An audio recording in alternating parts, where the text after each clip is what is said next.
हाय sharks. जिंदगी कितनी magical होती है ना, और हर चैलेंज एक मौका कुछ कर दिखाने का। और ऐसे ही जब सिर्फ 15 साल की उम्र में हाथ में 300 रुपए लेकर मैं अपने घर से बाहर निकली, तो मेरी आंखों के सामने था सिर्फ अंधेरा। ना ये पता था कि कहाँ जाना है या क्या करना है। मगर जिंदगी मुझे ले गई एक ब्यूटी पैजेंट में,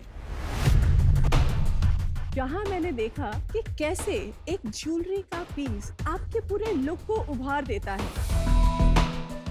जब मैंने इस पे और रिसर्च की तो देखा कि इंडिया में ज्वेलरी बहुत ही स्क्रैटर्ड तरीके से बिक रही थी। एक तरफ थी high end luxury designer jewellery, gold jewellery, और दूसरी तरफ थी बिल्कुल ही imitation, low standard and low quality jewellery.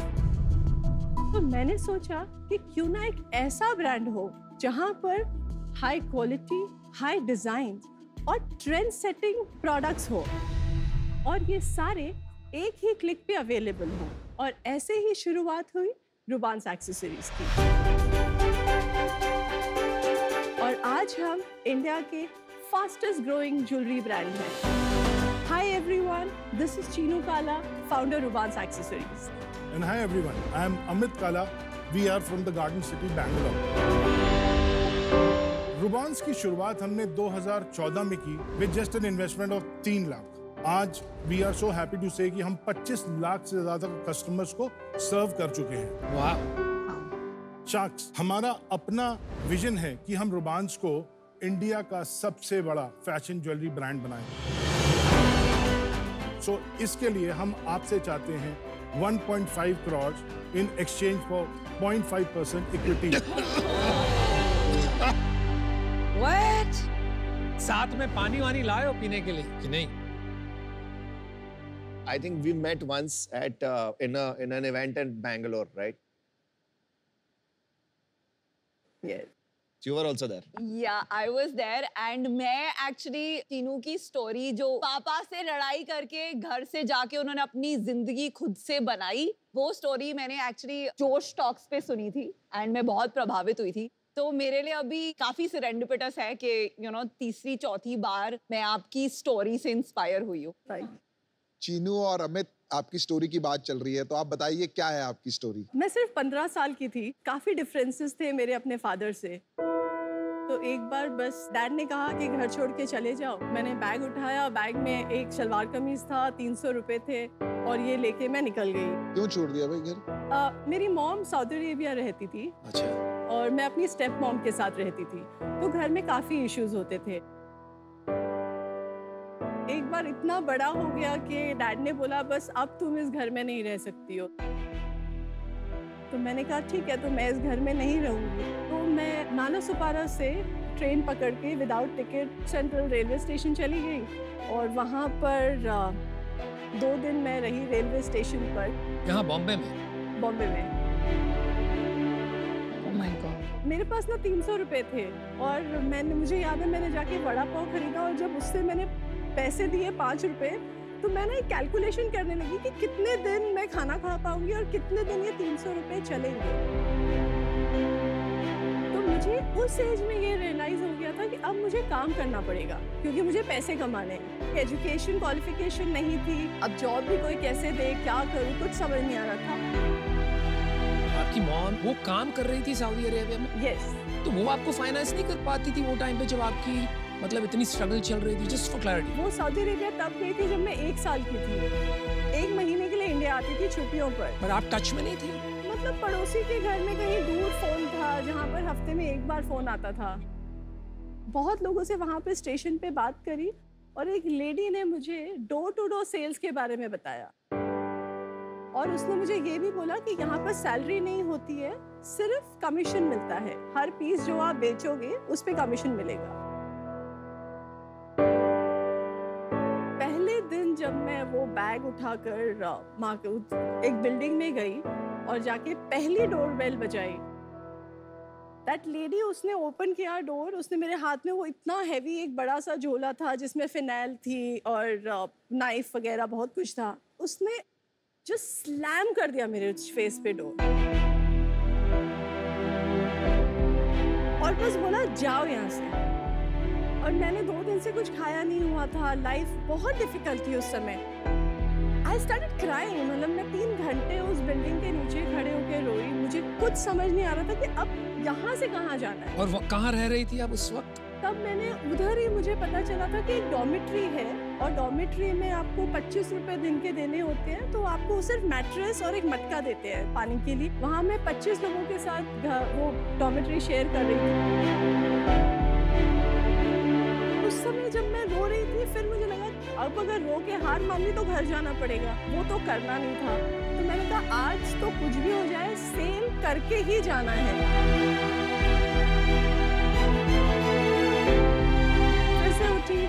रोते हुए जाकर 1, 2, 3 पता नहीं कितनी डोरबेल्स बजाई। उस दिन मैंने 3 पीस बेचे।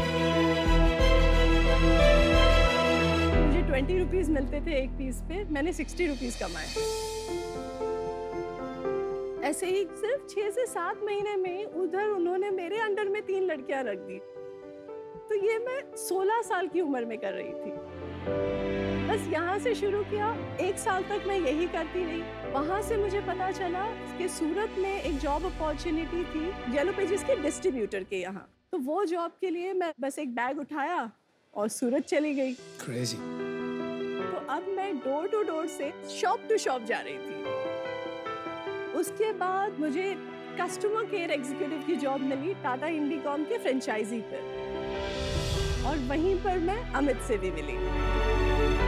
फिर उसके बाद हमने शादी की। Just quickly, ये कौन से साल की बात है? We got married in 2004. अच्छा अच्छा। Then ये 2002 की बात है। शादी के बाद थोड़ा सा ब्रेक लिया और मैंने फिर एक ब्यूटिशियन का कोर्स किया, तो घर पे सैलून चला रही थी। उसके साथ मैंने सोचा भरत एंड डॉरिस बहुत ही फेमस मेकअप आर्टिस्ट है, वहाँ से एक कोर्स करती हूँ तो अपग्रेड हो जाएगा। तो मैं बॉम्बे आई, वहाँ पर पहली बार थोड़ा ग्लैमर देखा लाइफ में, और किसी ने मुझे बोला कि आप इतनी सुंदर हो तो आप मिसेस इंडिया में पार्टिसिपेट क्यों नहीं करती हो। तो मैंने कहा अच्छा ये भी कुछ होता है, बिकॉज उससे पहले तो पता नहीं था। मैंने फॉर्म भर दिया, सिलेक्ट हो गई, and that was a beautiful experience. I was a part of top 10।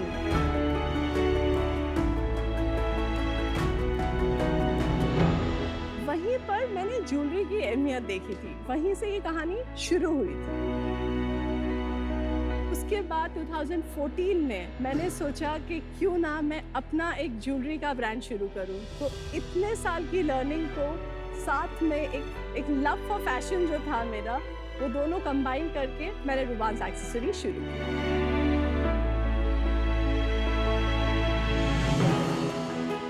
आपने पढ़ाई पूरी करने का मौका मिला आपको इस पूरे दौरान? कभी नहीं। आपने किस क्लास में छोड़ा था ये? 7th। आपने तो सबसे बड़ी पढ़ाई कर ली, जो रियल पढ़ाई होती है ग्राउंड की। तो you can teach many other students a lot of things. Thank you. I was invited at IIM Ahmedabad just 2 महीने पहले। वाओ। और वहाँ पे मैं स्टूडेंट्स को लाइफ के लेसन दिखा रही There you go. फर्क बहुत है आपके और हमारे तालीम में। हमने उस्तादों से सीखा, आपने हालातों से। अरे वाह, क्या बात है।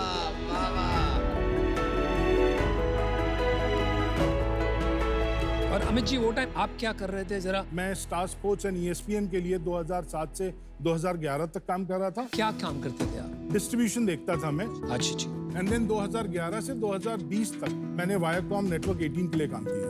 अंडरस्टूड। और 2020 में आपने अपनी जॉब छोड़ के रुबांस फुल टाइम ज्वाइन किया है हमें? अच्छा। आपके प्रोडक्ट्स देख सकते हैं, what is so different and unique? Mela.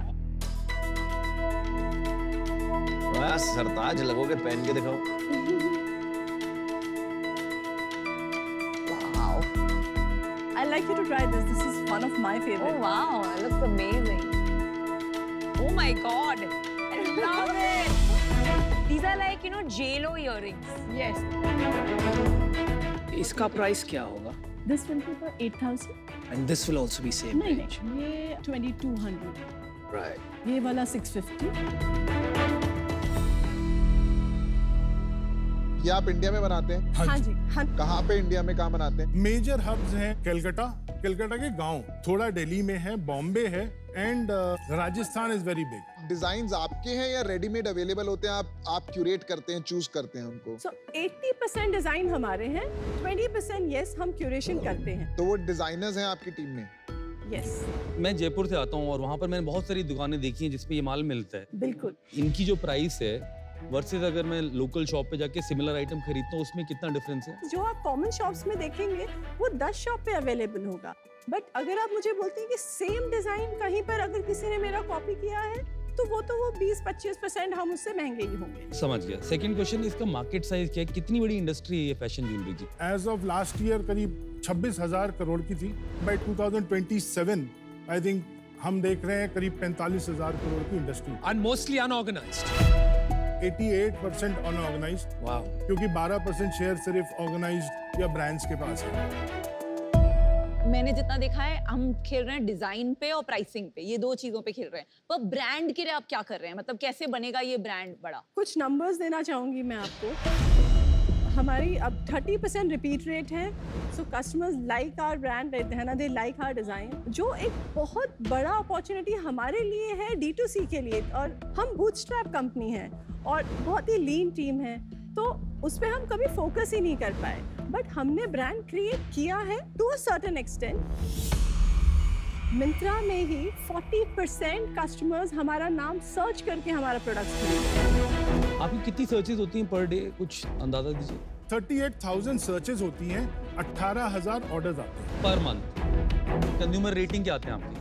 Anything between 4.5 to 4.8। अच्छी रेटिंग्स हैं सर हम आपकी। बेस्ट परफॉर्मर हैं, हमें यही कंफर्म कर रहा हूँ। तो हम पिछले 3 साल से मिंत्रा के Best performer। Highest selling brand हैं। सेल्स बताइए। सो हमारी lifetime sales around 200 crore की हैं। वाओ।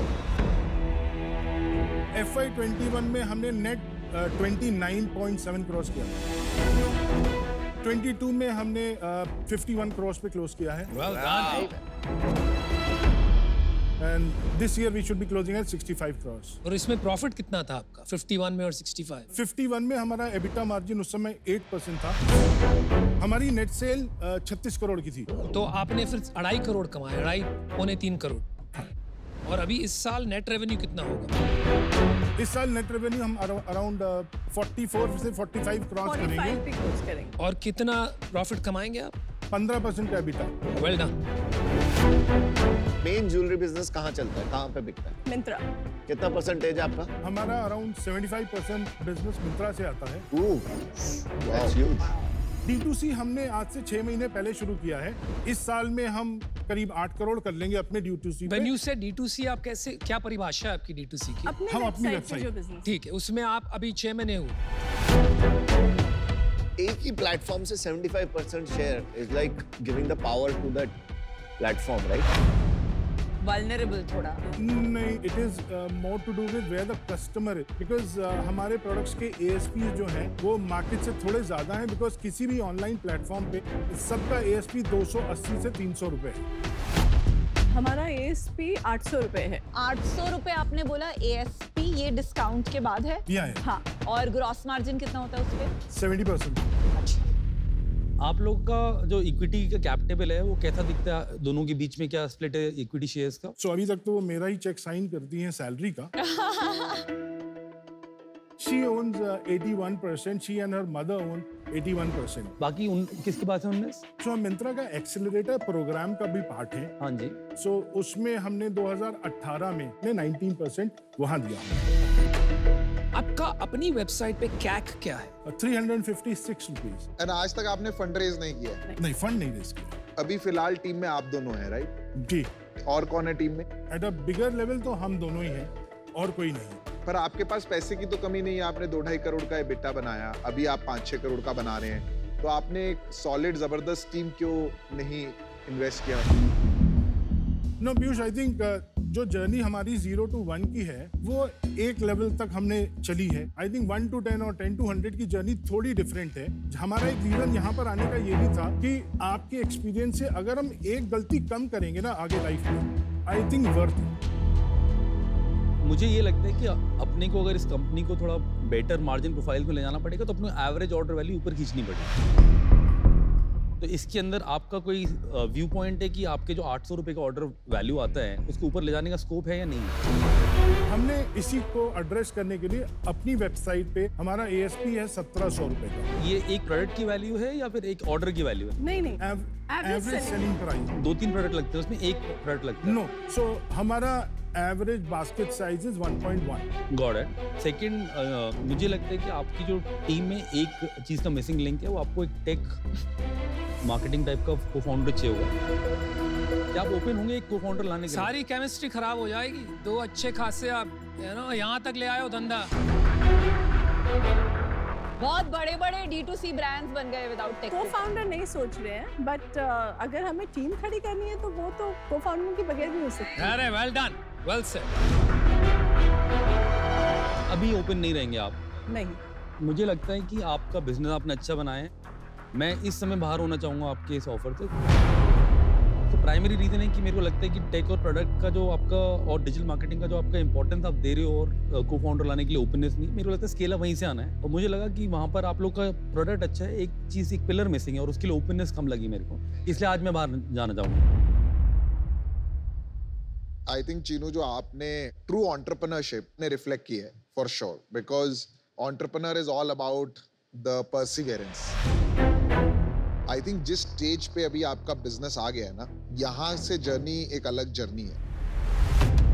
अभी आपको जरूरत है ज्यादा टीम स्ट्रक्चर बनाने की और इसको आगे कैसे ले जाने की, and I think it requires a lot of time. मैं अभी इससे बाहर होना चाहूंगा, but I wish you all the best. Chinu, पिछले 12 महीने में मैंने आपको शायद कई बार आपका स्टोरी के बारे में सोचा होगा, क्योंकि जब भी टफ डेज होते हैं ना, तो मैं याद करती हूँ कि मैं ट्रेन के स्टेशन पे सोई नहीं हूँ, मेरे मुंह पे दरवाजा किसी ने स्लैम नहीं किया है, बड़ा पाव खरीदते टाइम मुझे कभी सोचने का नौबत नहीं आई है। तो मैं कितनी लकी एंड कितनी प्रिविलेज हूँ, और मुझे अपनी प्रॉब्लम्स के बारे में कभी कंप्लेन नहीं करना चाहिए। तो मैं और नमिता आपको एक ऑफर देना चाहते हैं, 1 crore in equity for 1% of the business and 50 lakhs in debt for 12% interest rate. बहुत पापड़ बेले आपने, हमने भी बेले, भूख समझते हैं। लेकिन जिस तरह के आपने परखा, You have studied from the University of Life. मैं आपको 1.5 करोड़ का ऑफर करता हूं जो आपने मांगा,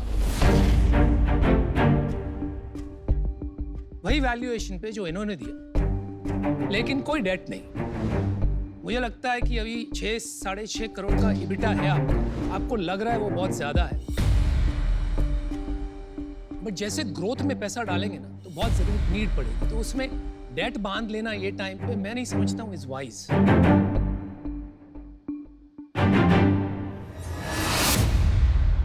मैं नमिता और विनीता के साथ जुड़ जाता हूँ उस ऑफर में। Dream team, 1 crore for 1% and half a crore at 12%. भाई आप बिजनेसमैन हो, डेट वेट मत लेना। सो अमन, विनीता, क्या आप लोग अपने ऑफर को जो डेट का पोर्शन है उसको इक्विटी में डाल करके आ सकते हैं? एक चीज मैं शार्क टैंक पे क्लैरिफाई करना चाहूंगी, ये जो एक भूसा डाला है ना सबके सर में कि debt is bad, please understand debt is cheaper than equity. Not at this stage. No, absolutely at any stage. मतलब एट दिस स्टेज और भी ज्यादा चीप होता है। अरे यार तुम गलत दिखा रहे हो। Rather than counter, take the dream team and move ahead. और जहाँ इन्वेंट्री का सवाल है ना, डेट से बहुत फायदा है। वो तो बैंक भी दे देगी। बिना मैन्युफैक्चरिंग के नहीं मिलता है।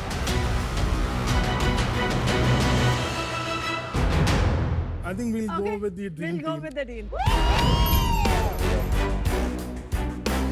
What is the dream team? 1 crore, 1% and 50 lakhs debt. Good for that. Good decision.